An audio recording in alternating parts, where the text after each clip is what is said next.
our Sister Joy Medina as well. And we'd like to congratulate them as they already given the public confession of their faith in the Lord Jesus Christ through obedience and water baptism. Amen. Amen. So we have another young Sister Joy when she comes as well. And it was a significant bank holiday because we had a water baptism in the sea.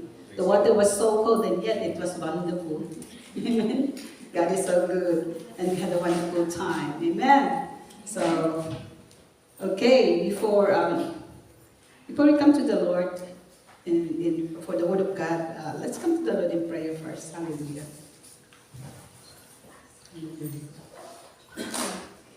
Our Abba Father, we thank you once again, O Lord, for this is the day you have made for each and every one of us. And we continue to rejoice for your presence. Holy Spirit, we continue to welcome your presence in the midst of us. That truly indeed, we surrender all to you. Every praise and everything that we have received, oh God, because everything all comes from you. Without you, we are nothing. Abba Father, we thank you for the word that you have prepared for each and every one of us. I ask the Father that continue, Lord, to anoint your word through the word, and speaking of your word of God. And I thank you, Father, that continue, Lord, to anoint our hearts.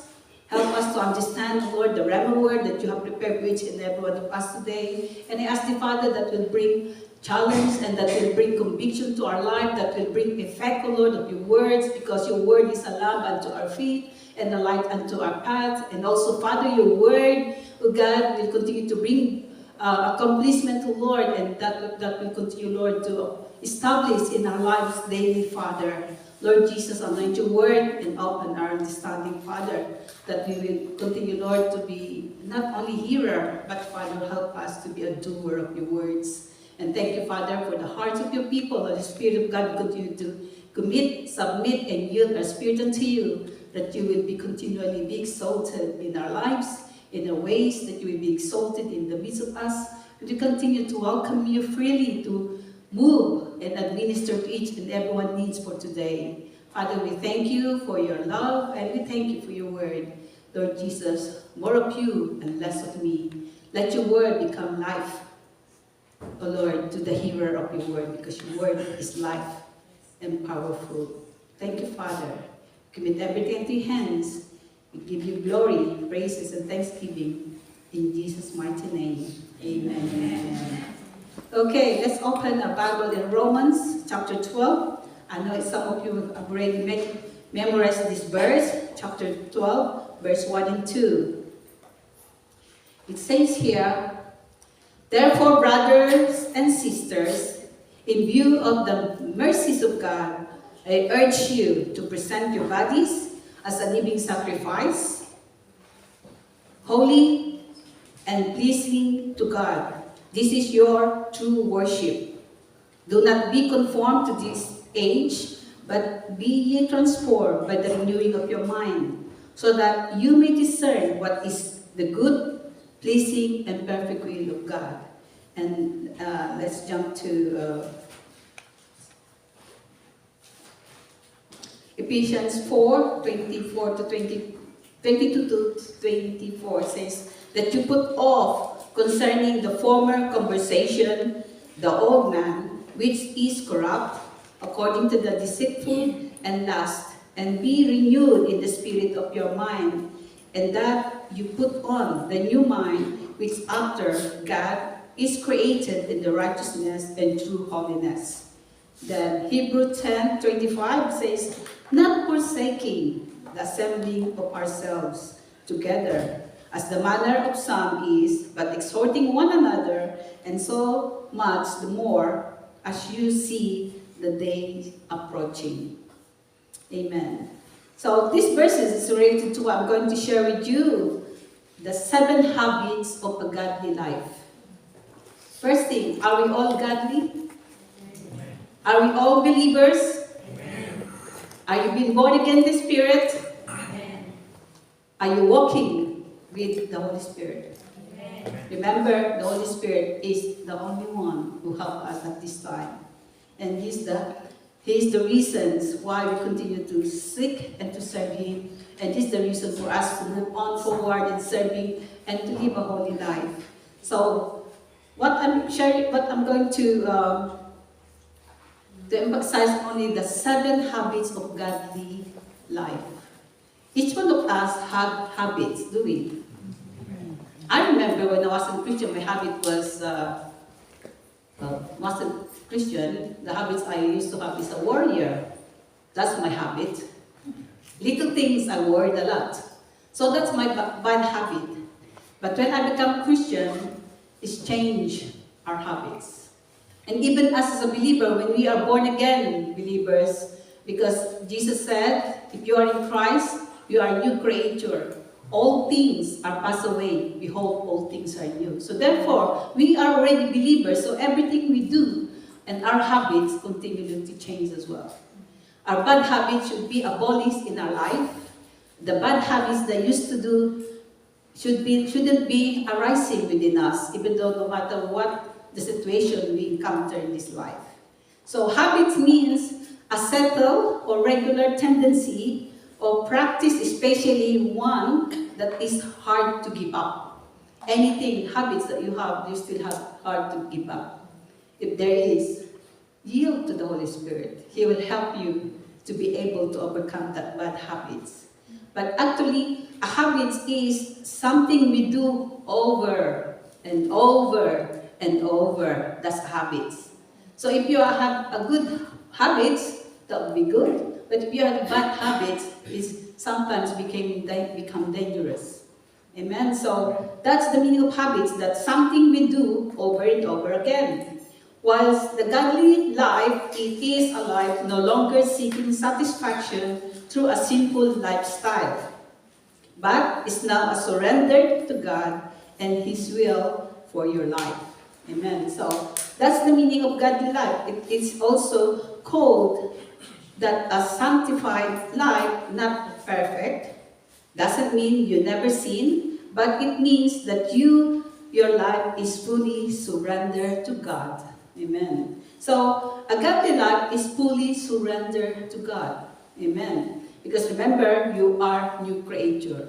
Well, it depends how long you've been new creator. It depends when did you receive Jesus Christ, Lord and Savior. But the older we become in our our faith in God, we sometimes arises the habits within us. And sometimes we still have difficulties in getting rid of the habits. You might never realize you're doing the old habits that you used to do while you're already a believer. But God wants us to have a godly life. And there's 7 habits of a godly life that we should do as a believer. I would like to explain as well first the Romans 12 verse 1 and 2. In here, Paul offered practical instructions of a Christian living. So it was a Christian living in Romans 12 verse 1 and 2. What it says there, brothers, it addressed to us, brothers and sisters, imbued to the mercy of God, I urge you to present your bodies, living sacrifice, holy, pleasing to God. This is your true worship. So our true worship is not only when we come here to praise and worship God in spirit and truth, but a true worship as well is very important for us as a believer, that we live a holy, righteous life, transformed by God, transformed through the Word of God. And these 2 verses marks the changes in the letter, that doctrinal instructions and practical application. Paul urged believers to respond with total commitment to God. How are we committed to God? 50-50? 90-100? 80-100? 99-100? Or 100%? So it's you can answer that, how you are committed before God. And the basis for Christian living centered in the mercies of God. Because of all that God has done for all of us, for the believers, in Jesus Christ, we should willingly present themselves as a sacrifice to God. It arises out that the new life in Christ, which is holy, dedicated to God and to His will. Sometimes it's difficult to difficult to follow His will. Believers should not be conformed or shaped by living after the pattern of this world, which opposes God and lies under the control of Satan. Instead, believers should continually be transformed by the renewing of your mind, and this change is radical, working from inside and out. It will become radical when we are changed from inside and out. When we are a new believer, it's difficult to fight with this verse. And it's difficult for us to renew and transform our way of thinking. That's why God requires us from this Romans chapter 12, verse 1 and 2, that we should always renew our mind. How can we renew our mind? By reading and meditating the Word of God. That's how we could renew our mind. Because if we don't renew our mind, it will be difficult for us to follow the 7 habits of godly living. So believers do not think like unbelievers. They are continually renewed in their thinking by the Holy Spirit. The Holy Spirit is the one who helps us renew our way of thinking, a way of our principles, a way of living, because He's the one, especially if we yielded our spirit towards Him. Remember, after you receive Jesus Christ as your Lord and Savior, the Holy Spirit dwells in you already. The Holy Spirit sealed you already. So therefore, you are sealed with the Holy Spirit. You are bought with a price, and you belong only to Him. Amen? That's the reason why we should have a habit of a godly life as a believer.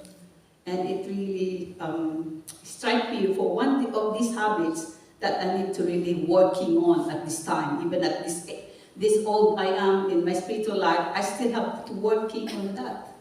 So, number 1 habit of a godly life is prayers. How often do you pray? Do you pray only on Sunday? Do you pray going to sleep? Do you pray every minute of your life? Or do you pray every time? It's supposed to be very important that we should pray at all times. That's why God requires, it says in Thessalonians, that Philippians, it says pray at all times. That we should always pray at all times.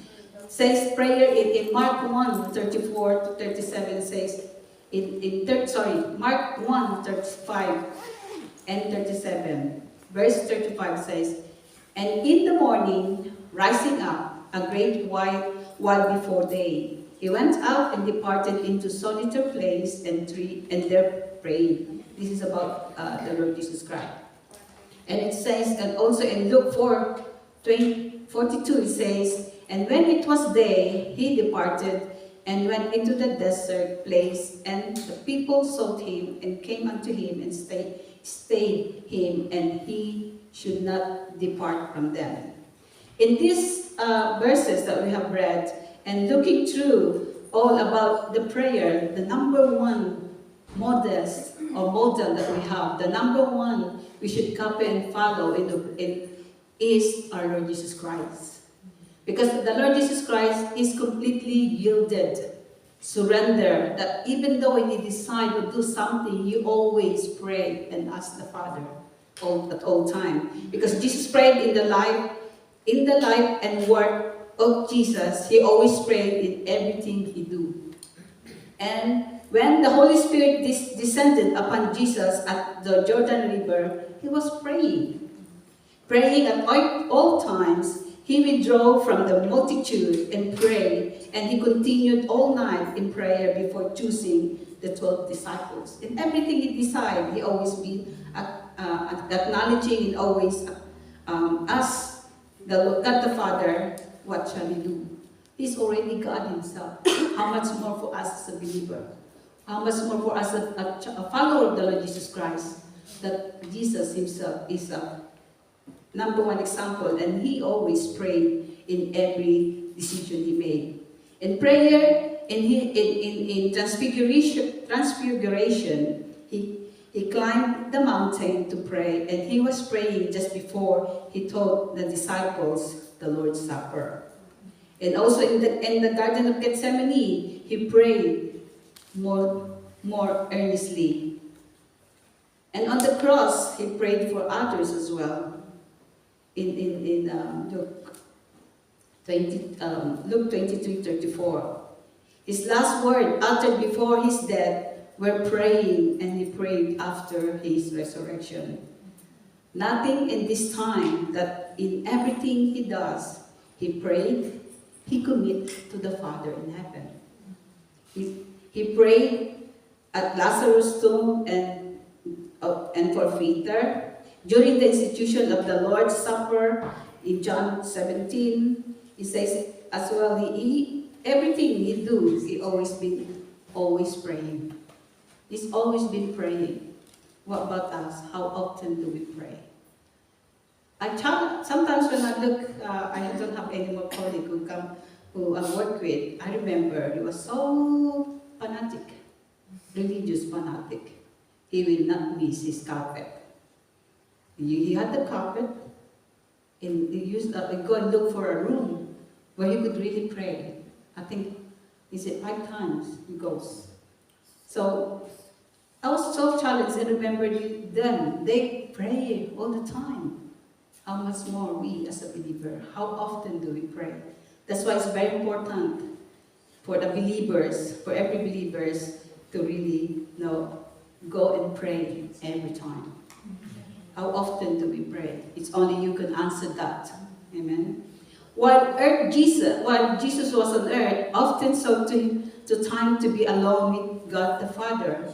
So many verses, references I took, that he often prayed and asked God the Father for any decision he does, he make, and probably whatever he will do. Believers must have time alone with God. It's essential to our spiritual well-being. It's very essential for our spiritual well-being. We must continually remember that the lack of desire for solitary prayer to our Heavenly Father is unmistakable sign that the spiritual life within us is the process of decline. If this is happening, we must turn from all the offense that the Lord and renew our commitment to preserve in serving God and His saving grace. It says in Luke 18:1, says, and he spake a parable unto them to this end, that men ought always to pray and not to faint. Jesus was frequently concerned that his followers to pray continually in order to accomplish God's will for their lives. So we always have to pray continuously for us to be able to be in the center and do God's will at all times. Believers must persevere in prayer with regards to all matters until Jesus' return. In this life, we have an adversary. You know who is an adversary? Satan can protect us from the evil one. It says in Matthew 6:13, and lead us not into temptation. Remember the pattern of prayer. Our Father who art in heaven. So Jesus himself, he is a very good example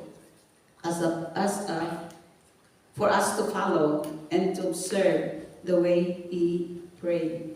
Persistent prayer is counted as faith. If we continuously persistent prayer, we count it as faith. In the final days before the return of Christ, there will be increased diabolic opposition to the prayer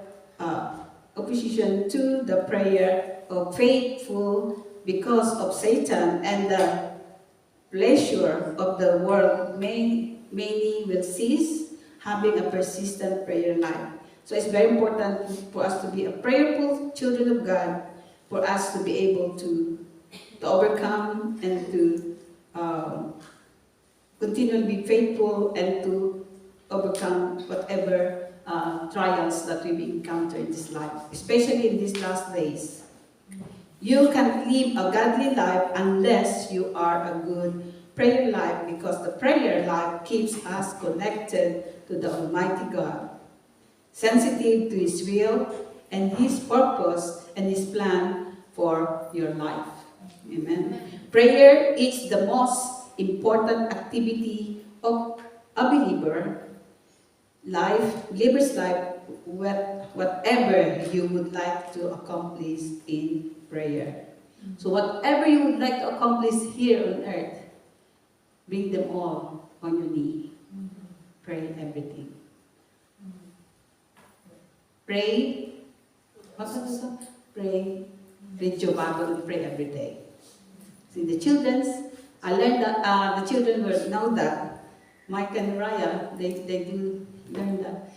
Read your Bible, pray every day. So they grow up in reading the Bible and they pray together.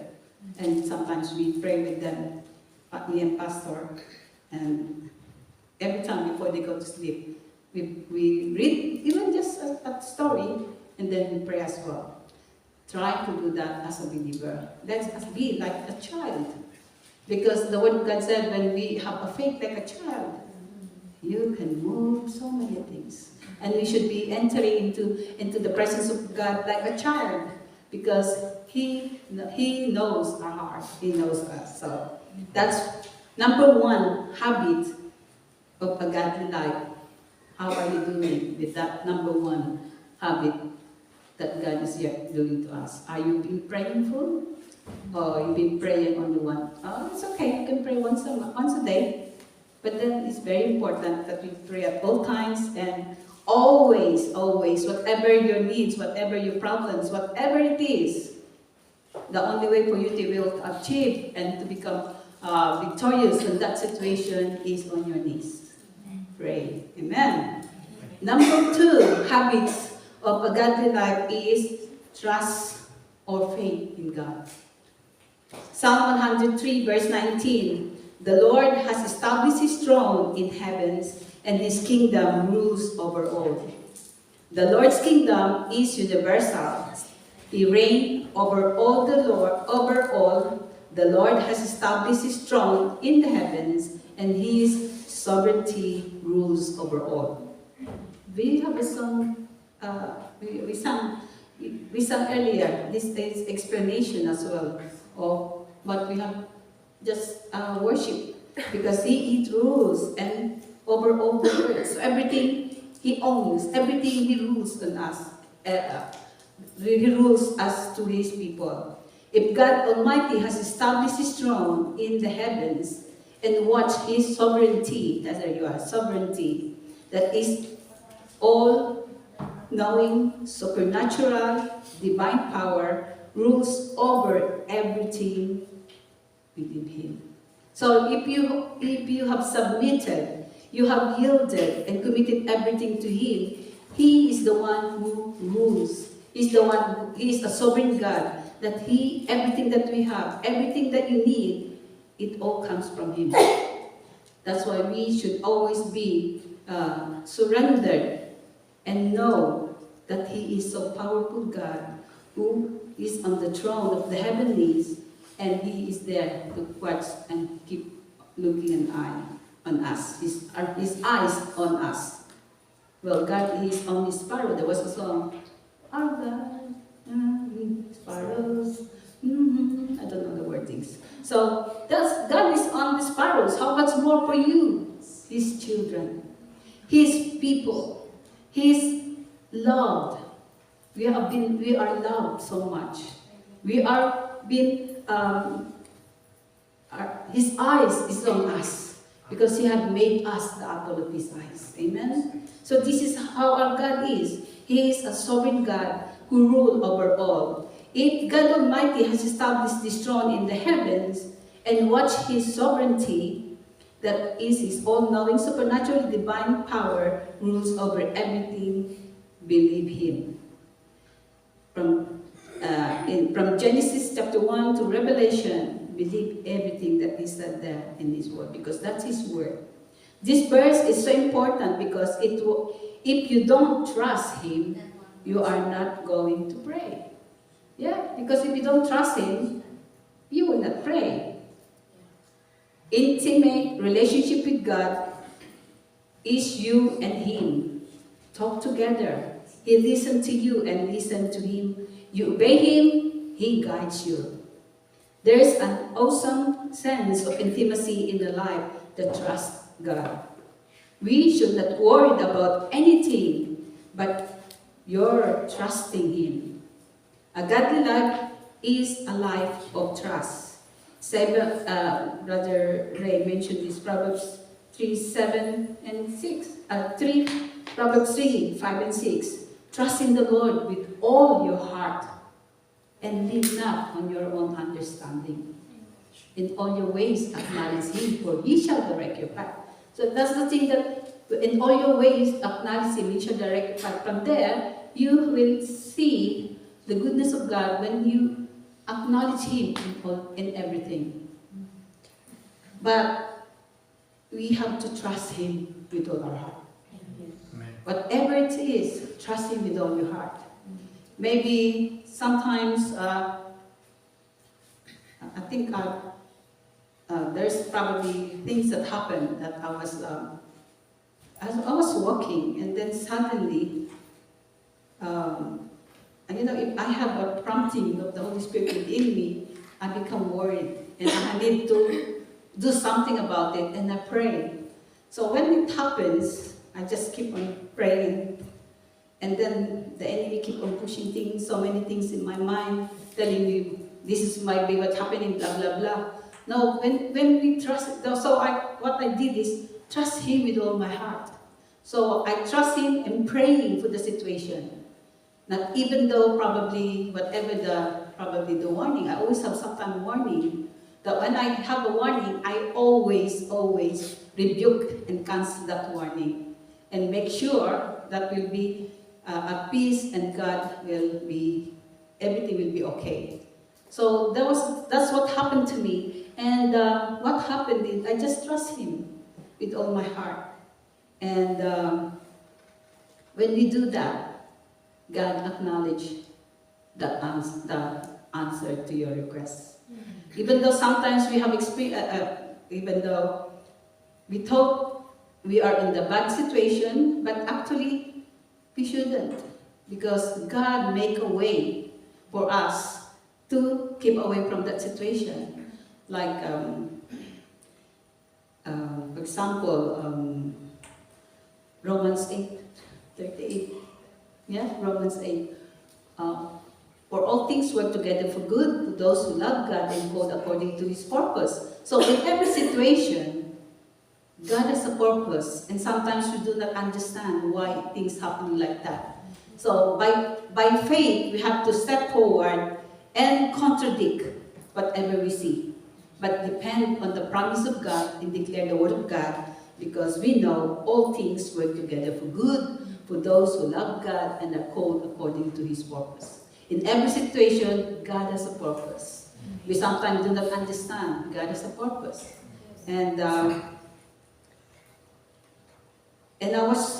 think this what happened as well on the reason why we had the water baptism that Monday is so sudden.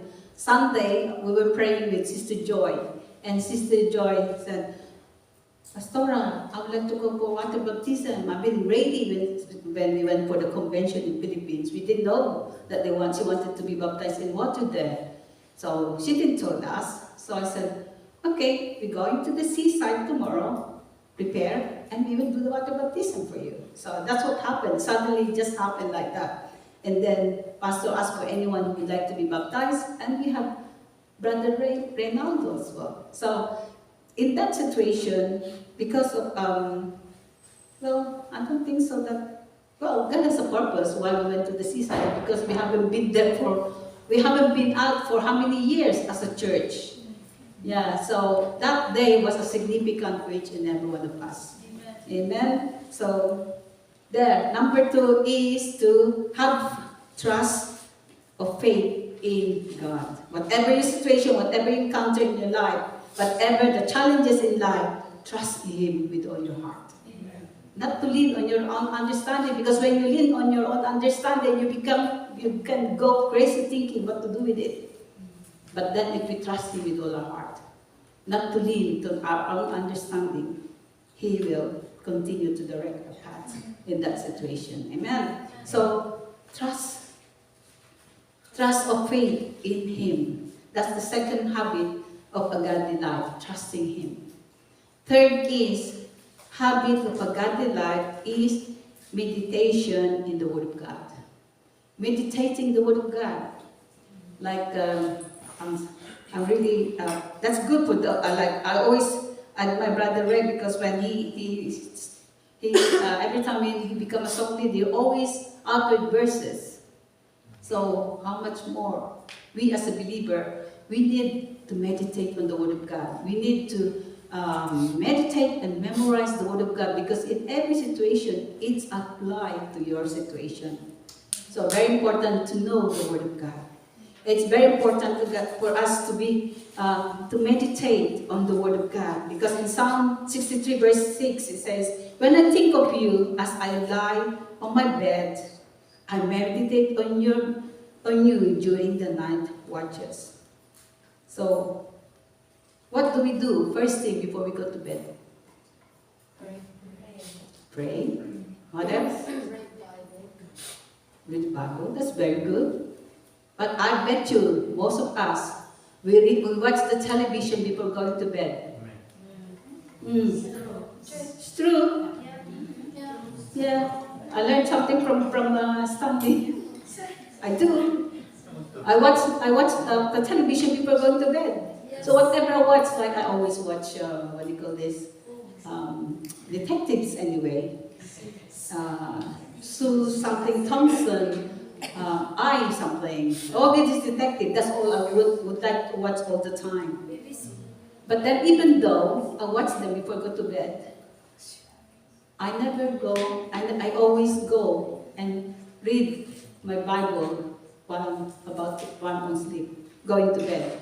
I don't miss out reading my verse and my devotion every night, because there's morning and evening devotion. So I don't miss that out. But I was so ashamed when Stanley said, "What was the first thing that you do before you go to bed?"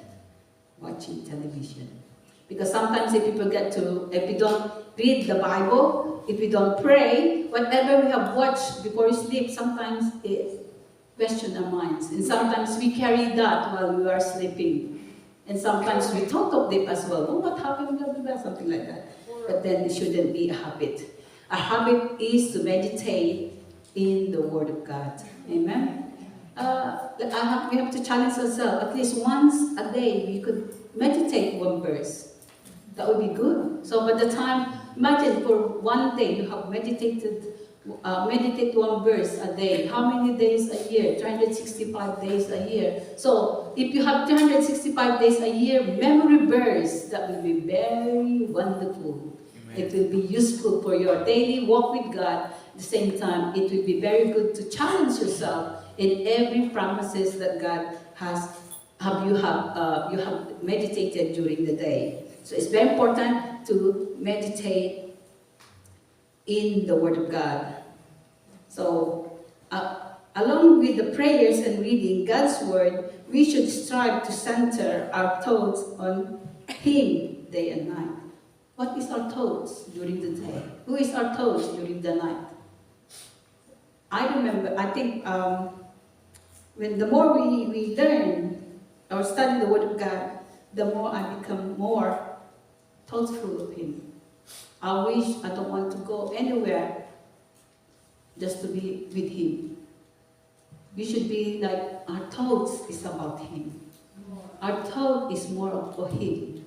Amen? So, remembering God must not be an occasional occurrence, but a repetitive experience of looking unto heaven in praise,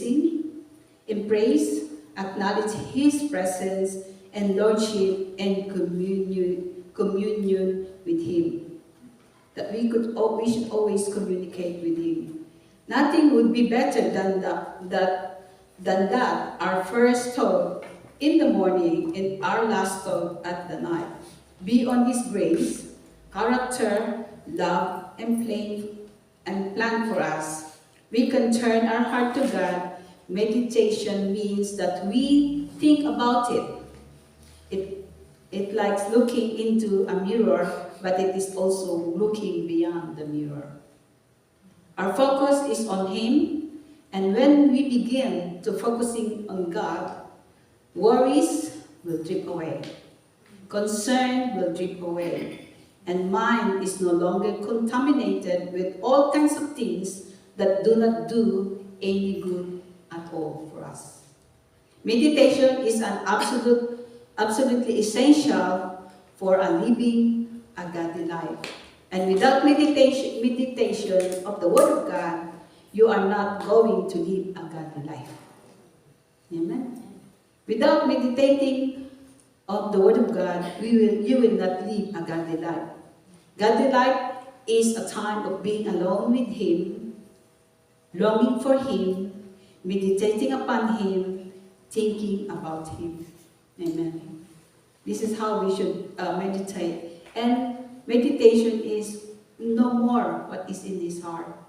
Because His Word is what is in His heart for you and for me. So it will be, I remember when I was a new believer, I don't know much about the Bible. And yet, God revealed His love for me. He revealed His life for me. And He put things right before me.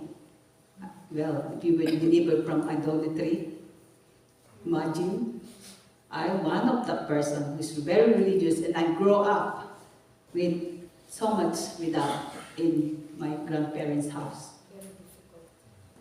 And it's very important for us as a believer that not only our habit is not only to pray, our habit is to what was the second one? Is to trust of faith for Him.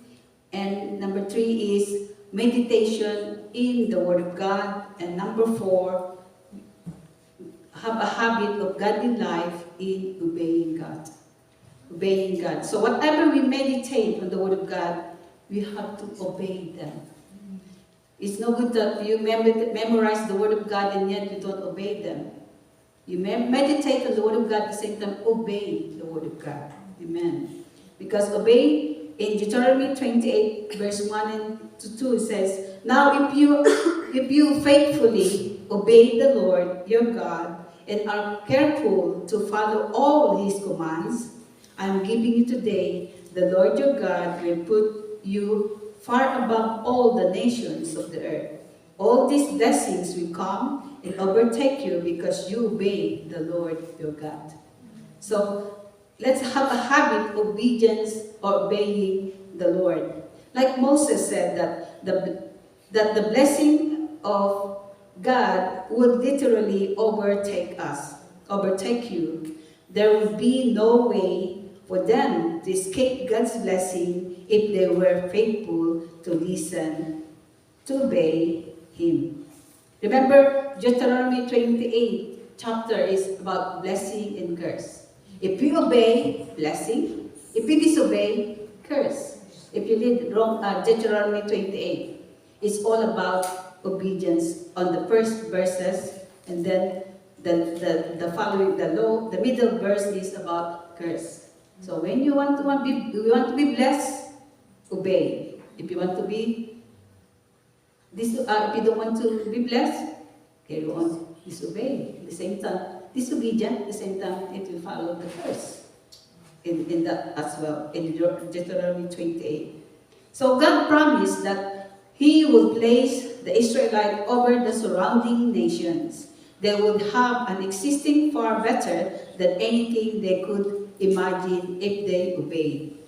Obey God means to listen attentively to His voice, submit to His will, and to live by His commandments, demonstrating our trust, love, and reverence for Him. It involves more than just following rules. It's conscious decision to align one's life with God's purpose, leading to a deeper relationship with Him, wisdom, and purpose-filled life. So, habit of a godly believers is obeying God's word. And true obedience true obedience isn't limited to occasional act, but is a wholehearted concerning of your life, holding back nothing from God. Obedience to God's commands is portrayed as a demonstration of love and reverence for Him. Listening attentively to divine instruction and responding positively out of reverence for our Creator.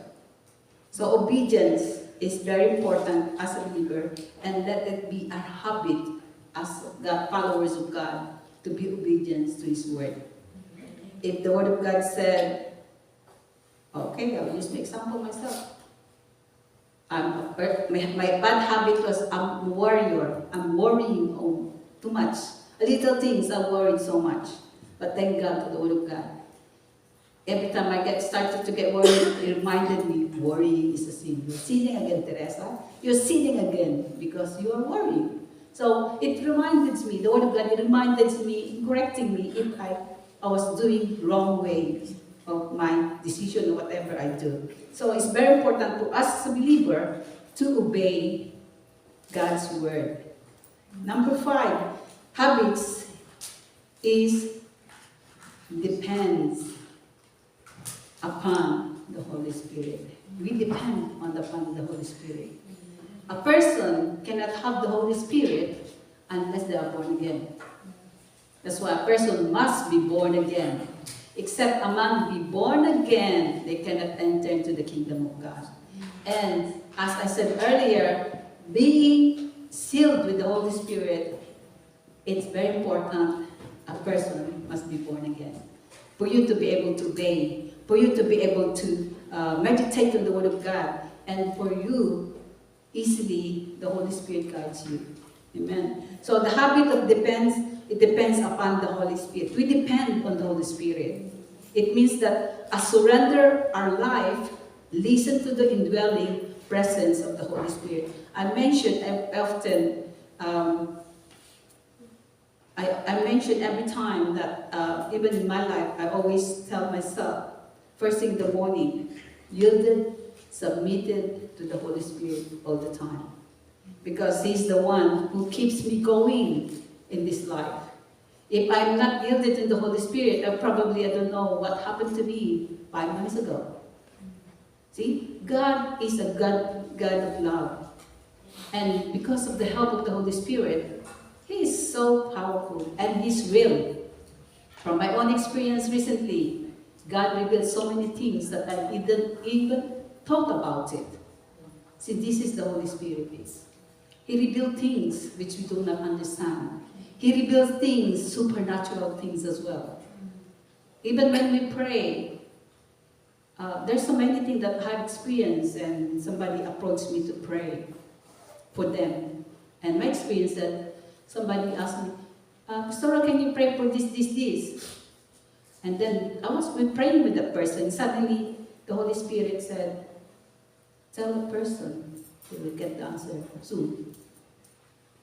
After the day that I mentioned, they got the answer. See, this is how the Holy Spirit works. He is a person who talks to you. He is a person, He reveals things to you that you do not understand. How do I know that 5 months ago, that this person, and that things happened to me, that even the face of the person reveals to me? I was shocked. And I said, was it you, Holy Spirit, who revealed these things to me? And I asked the person, who is this person look like? Exactly what the Holy Spirit revealed to me. This is how the Holy Spirit works. He's real and He's powerful. He's supernatural. And when He does, I obey and listen to what the Holy Spirit tells me. The same thing with you. If you are born again in the Spirit, the Holy Spirit dwells in you already. And when you pray, God reveals things in that situation. Don't ignore. act on it. This is the Holy Spirit. He's telling you, because especially we as a believer, we believe in the Lord Jesus Christ. We know that when we know that when we always make our life pure and life daily, submitted to God all the time. So I become a habit as well that that's why it's very important to depend on the Holy Spirit. I listened to one of the testimony of a lady who passed away for 18 minutes, and what God revealed to her. And she wanted it to tell every believers. She wanted to tell to every church that do not neglect. If you have the gift of tongues, use it. So even just a word of God, whatever that's. I remember when I asked for the gift of tongue, it's only one word, Shandala. That's it. What's that? I just prayed and asked the Lord to it get bigger until I become bigger. The more I speak, the more you use your tongue, your heavenly language. Remember the gift of tongue, the gift that God given you, and God requires each one of us to have that gift. He requires. And this lady, she said, she challenged, use the gift. If you have the gift of tongue, use it every minute of your life, even in your mind, in your words. Especially if you have something that you pray, that there's something that God revealed, you don't know what to pray. I often have that. I just pray in tongues, and then suddenly the Lord revealed to me what needs to be prayed. This is the Holy Spirit that I depend on. And we, as a church, we should depend on the Holy Spirit. And if we have that gift, use them. And you become powerful in serving the Lord. You become powerful as a believer of the Lord Jesus Christ. Amen. Because this is, and she said that, use it. If you have it, even just one word, use it. Don't question not to utter it. Because he said that, it's so sad, the churches these days, they forbid anyone to speak in tongues. She said that because she died 18 minutes. And that's what God told her to do. And she put it in, she proclaimed and she told everyone who would listen to her, do it, because it's your power as a believer. Ephesians 5:18, and be not drunk with wine wherein excess, but be filled with the Holy Spirit. So, well, in Acts chapter 2, what will happen? They were when they received the tongues, they were speaking in so many languages, and the people around them, they're so early, they're already drunk. Actually, they're not drunk. They were filled with the Holy Spirit, 123 people. And that time of Pentecost. A person cannot be drunk with wine and at the same time filled with the Holy Spirit. You cannot. Drunk with wine is the drunkards, the people who drinks. But we, as a believer, we should be filled and drunk with the presence of the Holy Spirit in our lives. Paul warns all the believers concerning the deeds of the flesh, that those who practice such things shall not inherit the kingdom of God. In Galatians 5, verse 19 to 21 says, now the works,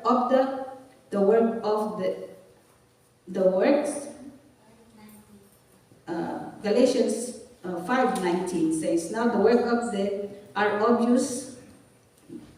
flesh are obvious: sexual immorality, moral impurity, promiscuity, idolatry, sorcery, hatred, strifes, jealousy, outbursts of anger, self-ambition, dissensions, factions, envy, drunkenness, carousing, and anything, as I warned you before, that those who practice such things will not inherit the kingdom of God, and to lose the fullness of the Spirit.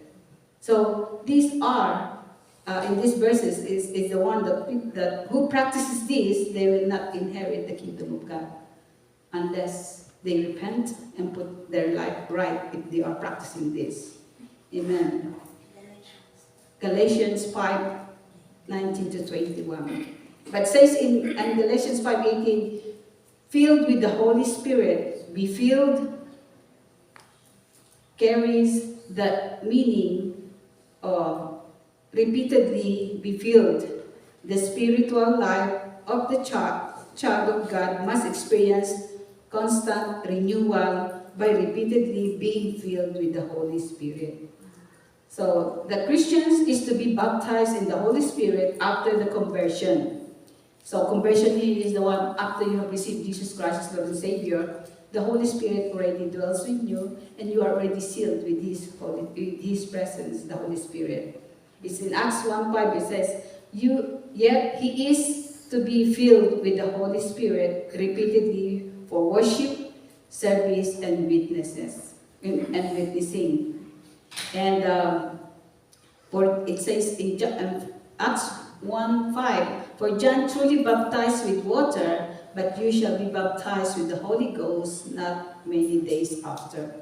So baptism in the Holy Spirit is intended for all who proves faith in Christ, have been born again, and have received the indwelling of the Holy Spirit. God's mission on earth was to baptize His people in the Holy Spirit. Jesus Christ Himself did not enter His ministry until He had been anointed with the Holy Ghost and with power. Acts 10:38. Baptism in the Holy Spirit is an operation of the Holy Spirit, distinct and separate from His work of regeneration. On the day of Christ's resurrection, He breathed on His disciples and said, receive ye the Holy Ghost, indicating that regeneration and new life were being given to them. To be baptized in the Holy Spirit means to be filled with the Holy Spirit, with the Spirit of God. Amen. And I believe, in the book of Acts, speaking in tongues, as the Spirit gives utterance, is the initial outward sign accompanying the baptism in the Holy Spirit. Acts 2 verse 4, baptism in the Holy Spirit is linked so that closely with the external manifestation of speaking in tongues, that this should be considered the norm when receiving the baptism. The baptism in the Holy Spirit will bring the personal boldness, power of the Holy Spirit into the believers, and witness and proclaim effectively. Acts 1 verse 8, but you shall receive power when the Holy Spirit will comes on you, and you will be my witnesses in Jerusalem, and in Judea, in Samaria, and to the ends of the earth. So it's very important for every believer to be baptized with the Holy Spirit, which is the utterance, and by proof that the person has been baptized, you've been having a gift of tongues already. If you have the gift of tongues, don't grieve the Holy Spirit within you, because He wants you to carry on and speak your language. The other result of genuine baptism in the Holy Spirit are prophetic utterance and praise enhance, sensitivity to sin, and grief that grieves the Holy Spirit. Insensitivity to sin that grieves the Holy Spirit. A life with glorious Jesus Christ, the new vision and manifestation of the various gifts of the Holy Ghost, of the Holy Spirit. A greater desire to pray and intercede, it says in Acts 2:41 to 42, it says, those who accepted His message were baptized, and about 3,000 were added to their numbers that day. They devoted themselves to the apostles' teaching and to fellowship, to the breaking of bread, to prayer. And a person who's been baptized they have a deeper desire, love, and understanding on the Word of God. If you've been baptized with the Holy Spirit, they have a desire to study and read the Word of God. And we must decide to be filled. Christians should have a deep hunger and thirst for the baptism of the Holy Spirit. John 7:38, whoever believes in me, as the scriptures has said, rivers of living water will flow from within them. Have you experienced the rivers of living water that flows within you? If you, I don't know if you have heard or studied, the Toronto blessing. I think it happens to us, I don't know, it's a long time. Toronto blessing, that they will have really the power of the Holy Spirit within them, that river of living water flow within them. You know what's the result of them, that they have the living water flowing? They laughing. They couldn't stop laughing, flowing and flowing. I think it happens to us here as well. I couldn't remember when, but it did happen in the midst of us before, the Toronto blessing. So this is the Holy Spirit who continuously giving us a river of living water will flow from within them.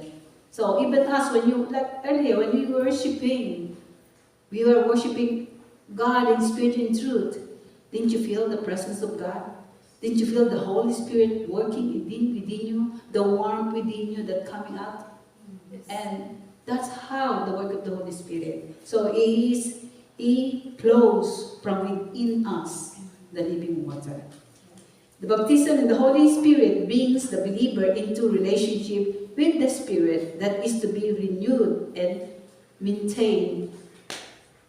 In Acts 4, it says, 4:31, after they prayed, the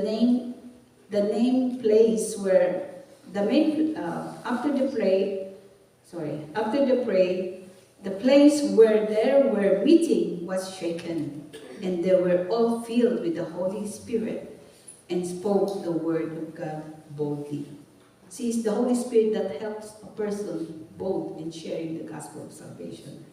Amen. So it's very important for every believer to be depending on the Holy Spirit. We should be always depending on the Holy Spirit, that you know you have a relationship with the Lord Jesus Christ. Amen. So depend on Him. Number 6, habits for a godly life is giving. Oh, shucks, when I found out this. Are you having a habit of giving? Do you give what is due to the Lord? Okay, it's you who can answer that.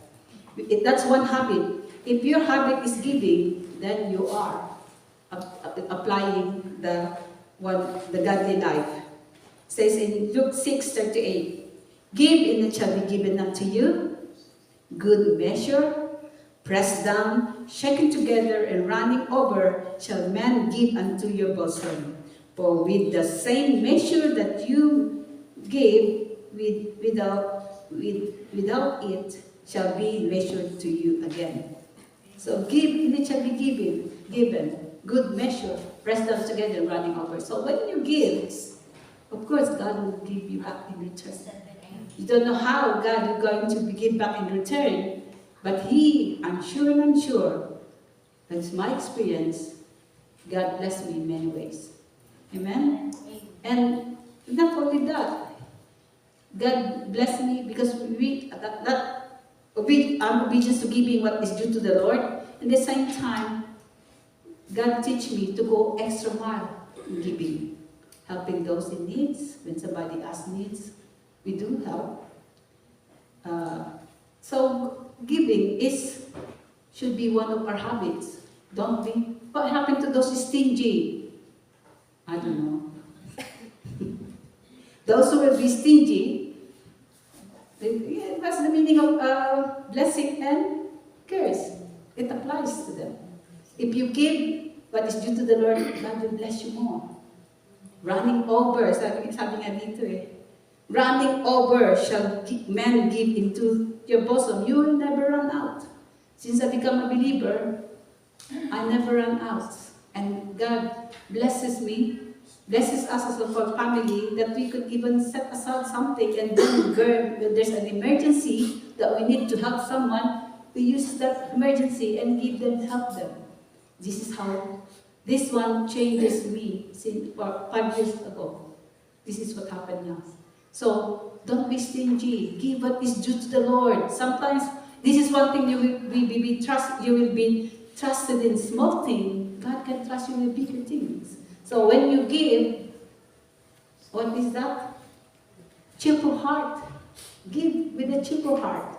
Not reluctantly or try to hinder them.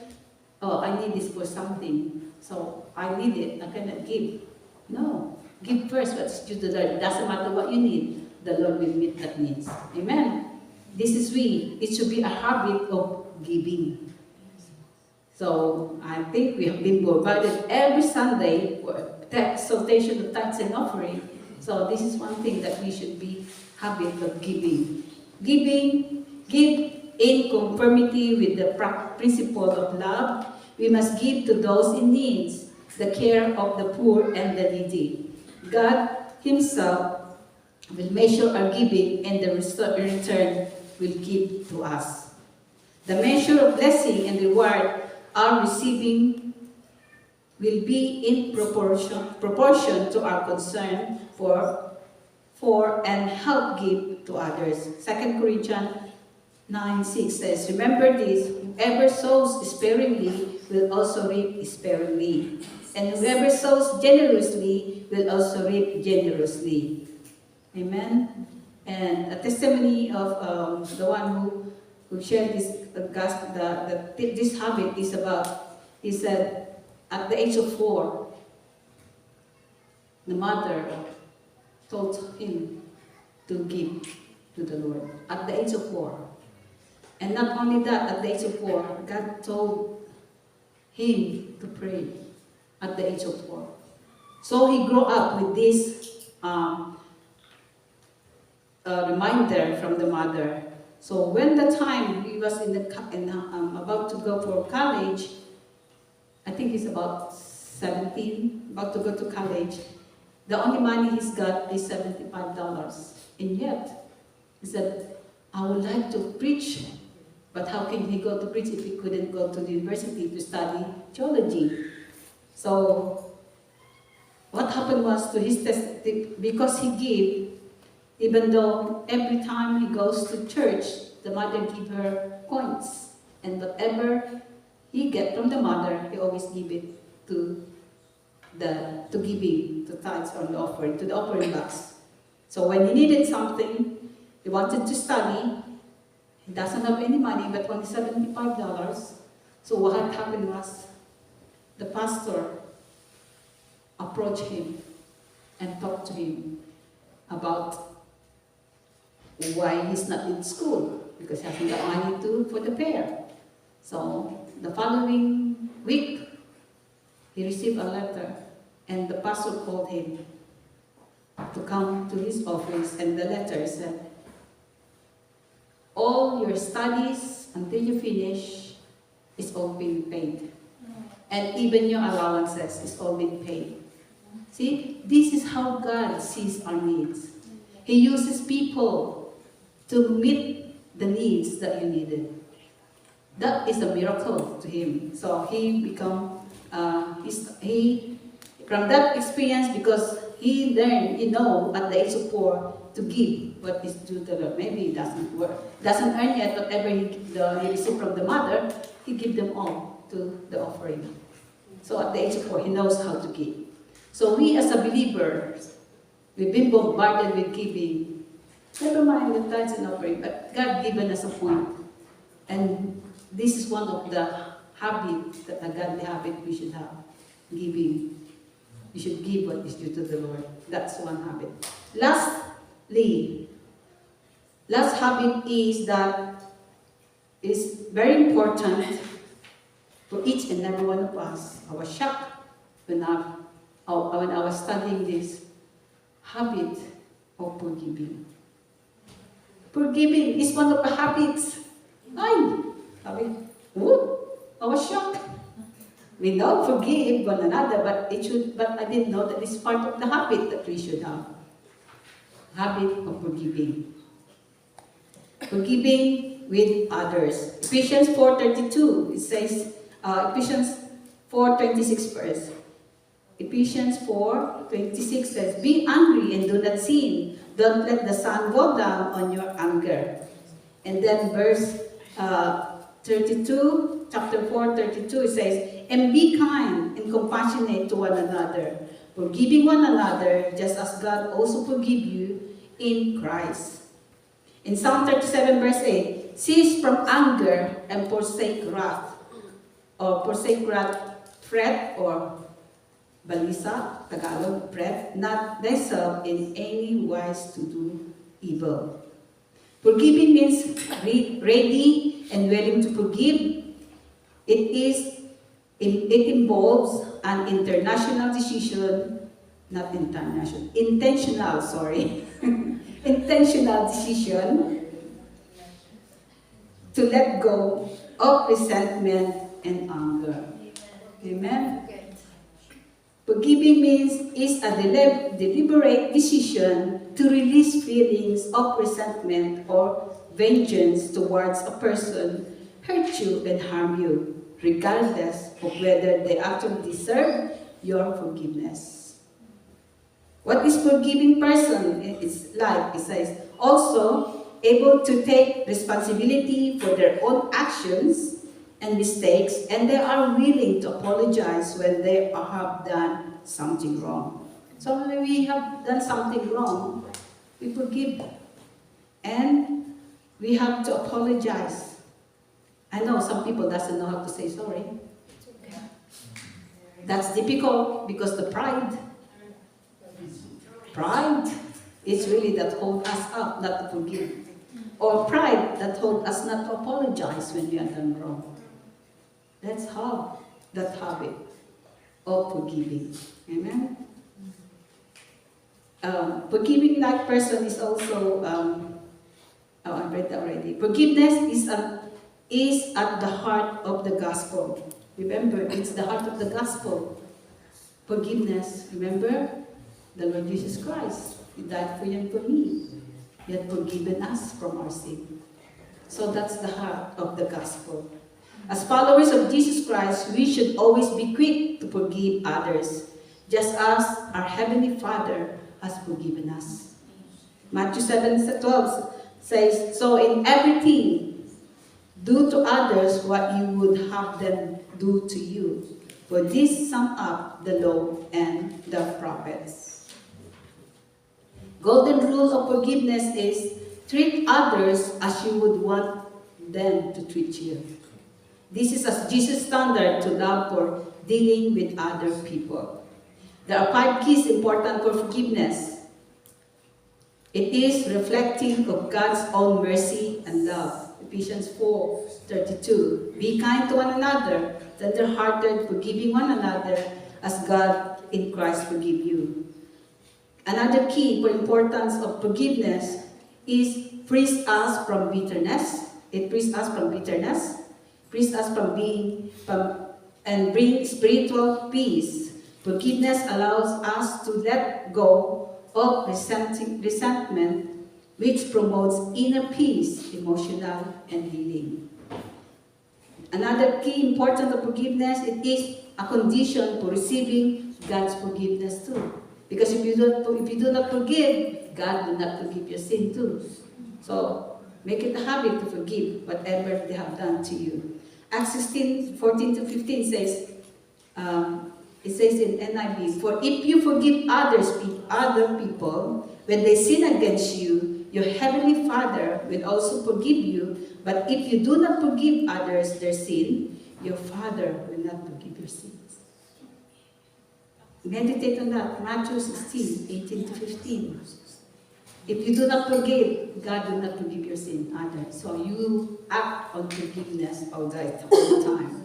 So forgiveness is essential for our health, for our lasting relationship. When offenses occur in our imperfect human relationship, forgiveness is the choice to let go out of the hurt and allow the relationship to move forward. Proverbs 17:9, "Whoever would foster or covet love covers over the offense, But whoever repeats the matter separate close friends. True. Whoever foster love covers over the offense. But whoever repeats the matter separates close friends. So if somebody done something not good to you, forgive them. But if they keep on doing it, well, that's matter separates close friends, it says there. So, very clear there, Proverbs 17 verse 9. Whoever will covet love covers over an offense. If you love the person, you will cover the offense. But whoever repeats the matter, they keep on doing it, repetitive doing what they shouldn't be doing to you, that separates close relationship. That's true, isn't it? Separate close relationship because you're fed up the way they treated you. It's a believer, you're a believer, so we should always forgive and love. Forgive and love. But then if a person keeps taking advantage of you now, of course, you know what to do. Distance. Forgive them, forgive and forget, then separate. Distance from them. Because if you keep on doing that, you will become, it's not good because when you become immune to that, what they keep on doing to you, it might probably bring you to hell. Because you get back and answer back and then he knows what will matter after that. So if somebody did done wrong to you many times, forgive them and separate. Close or put barricade already to keep yourself away from sinning as well. Amen. So forgiveness unlocks spiritual freedom, growth, because by forgiving, we release the baggage of past wrong and break freedom, the chain of shame and bitterness that hold us back. So forgiveness is an act of forgiveness softens the heart and spirit, allowing for personal renewal and deepen more abundant life. True, if we have a burden, we have carried so many things in our life, we don't forgive. Don't you know that causes the ulcer? Don't you know unforgiveness causes sickness in your body? Unforgiveness causes headache because you're thinking the way the person did to you. Why don't you just, the stress, mostly is stress. Okay, so forgiveness, make it a habit to forgive very quick. Forgive and forget. Because sometimes there are times that we have hurt so much, and when sometimes there's a hurt, it's difficult to overcome that for quite a while, for some times. But what you could do to overcome that hurt, forgive that person, a little bit distance to the person, and at the same time, pray for the person. That's how we should do. That's how we act. Yeah? Amen. So these are the 7 habits of a godly life. We should be prayerful. We should trust our faith in Him. We should meditate on the Word of God. And when we should obey God at all times. And we are depending on the Holy Spirit. So therefore, we develop these 7 habits that we do and live with it over and over again. As we are fully surrendered and yielded to the Holy Spirit, we will be able to walk and live into His standard and to His will. And we are wise enough and saying to God, Lord, I want these 7 habits in my life to establish and begin today working them into my life. Help me or help us, Lord Jesus, to pray it daily until you take us into your kingdom. Let make and be reminded every time to apply and part of our habit today. Prayerful. Pray, talk to the Father because He loves you and you love Him back. You are grateful for what He has done and about to do in your life. There's so many things that we could pray and talk to Him. And the more we pray, the more we come closer to Him. Amen. So that's one habit. Let it be a habit, prayerful at all time. So if you won't pray, you will not live a godly life. So pray to live a godly life. Second is to trust or faith in Him, knowing that He is in charge. We know that He is in control. You have to trust Him for whatever He allows in life. If you don't trust Him, you're not going to pray, isn't it? Because when you pray, you trusted Him on everything what's happening in your life.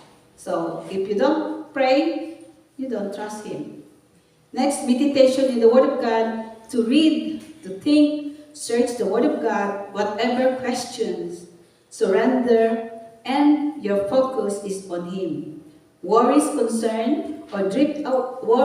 concern drift away, and mind is no longer contaminated with all kinds of things that do not do you good and that do not do you good at home. So meditate on the Word of God.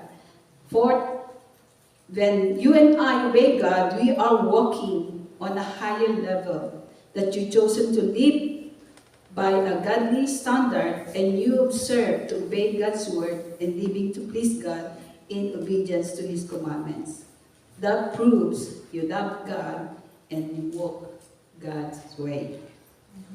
If we dependent upon the Holy Spirit, you surrender your life, you listen to the indwelling presence of the Holy Spirit who helps you accomplish whatever He has in life. Whatever He has in life, and you were never alone. God the Holy Spirit who enable you, help, encourage, strengthen, heal you, and make it all. He is there to assist and help us all. We need God in our life. Giving, you cannot outgive God. You can even predict what you're going to need. So we give to God and trust Him to do exactly what He promised to do. Give and it shall be given to you. Good measure, pressed down, shaken together. We're running over. Hindi ka mawawalan. Amen. So that's the habit of giving. Lastly, forgiving other people. It's a golden rule to treat others as would want to be treated back. As Jesus' standard, love, forgiveness is essential for healthy, lasting relationship, especially in the couples. Sometimes we taking advantage the others because we are familiar with them. So if you're familiar with them, they take advantage of you. So couples, treat your wife, treat your husband as the way you treat yourself. Amen. Respect and love one another. So as a couple, it unlocks spiritual freedom and growth. Amen. So these are the 7 habits of a godly living. So therefore, let's apply and start living with it. Amen. I hope that you have learned something from it. And let's continue to challenge and start. If any of these 7 habits you've not been doing yet, start to do it tomorrow. If you can. Practice it. Practice makes perfect. Amen? So let's make it a habit. Do it over and over again as a child of God, as a believer. Because if we do it over and over again, so when the trumpet sounds, like a twinkling of an eye, you are going with the Lord. Amen.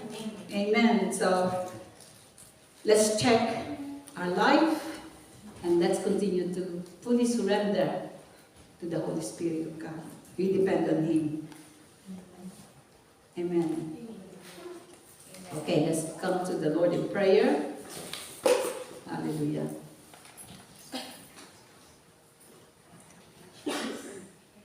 Hallelujah, Jesus.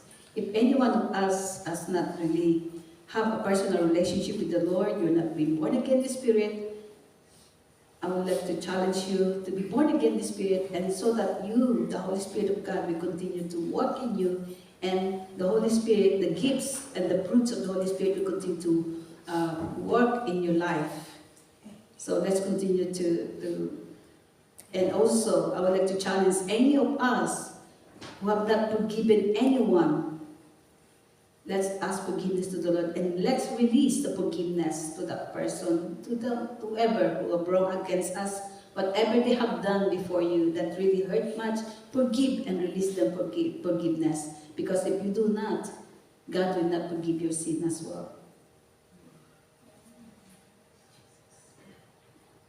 Hallelujah. Thank you, Lord Jesus. Abba, Father, we love you and we praise you. We thank you for the Word of God that you have shown and have promised us, O Lord, in Genesis chapter 1 until Revelation, O God. We thank you for all your promises. And thank you, Father, for continuously giving us wisdom and recognize, O Lord, these habits in our life. Help us, Father, if we have not been doing it in our life. Help us, Holy Spirit of God, to become habit in our daily walk with you. Teach us, Holy Spirit. Guide us and lead us. And thank you, Father, that you will open the doors to the best of your blessings. And we pray for anyone, O Lord, today that we should continually have a closer relationship and fellowship, and to have an intimacy relationship with you, Holy Spirit of God. Lord Jesus, we thank you that, Lord Jesus, whatever the sin that we have in our heart, that we have any transgression, iniquities, hatred, bitterness, whatever sin that we have, forgive us, Holy Spirit, for quenching you, grieving you, ignoring you in our life. We ask for your mercy right now. We thank you for your precious blood, Lord Jesus Christ. And Father, we release forgiveness for those who have sinned against us, O Lord. For those who have hurt us, O Lord. For those transgressions, O Lord, that we have committed to others, O Lord. Father, we thank you for your forgiveness and cleansing of all our sins, O God. And Father, we continue to trust you, Lord Jesus, from the death of Calvary in shedding your blood for us. That we confess and we repent with any sin that we have committed. And help us to follow you and to enjoy the salvation that you have given us, for the eternal life that you have provided for us. We thank you, Father, for the life-transforming habits in our life. And Lord Jesus, we pray that you help us all today. And that someday we will sit near to you, or next to you. And Father, we ask that now, that you continue, Lord, to surrender unto your life, our plan, our future, our heart's desire. And Father, as we continue, Lord, to help us to trust you with all our hearts, and help us not to lean on all understanding, but in all our ways, help us to acknowledge you, Lord, because you have loved us so much.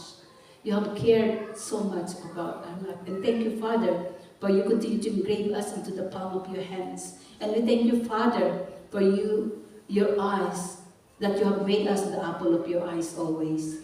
Abba, we thank you for our Lord Jesus Christ, who died at the cross for us. We love you, Lord Jesus. We love you, Holy Spirit. We need you so much. We yield, surrender, submit, and commit our spirit unto you. And thank you, Father, for your blessings to your congregation. And even right now, Lord, those brethren who are not with us today, whatever the situation, we surrender them all unto you. We ask, Father, for your continuous divine protection be upon them as well. That you will continue, Lord Jesus, to speak to them. Continue to reveal yourself to each and every one of your people, O Lord. And Father, we know, Holy Spirit of God, if we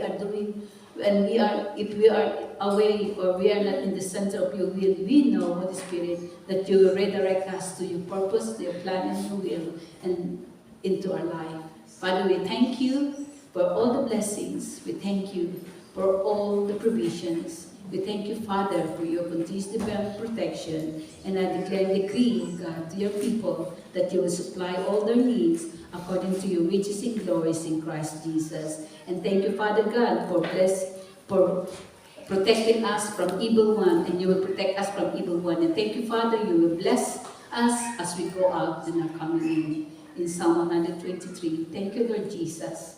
We love you and we honor you. We give you back all the praises, glories, and thanksgiving, instilled upon us wisdom that comes from above.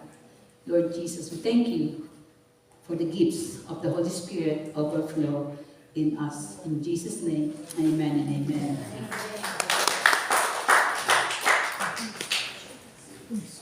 Huh?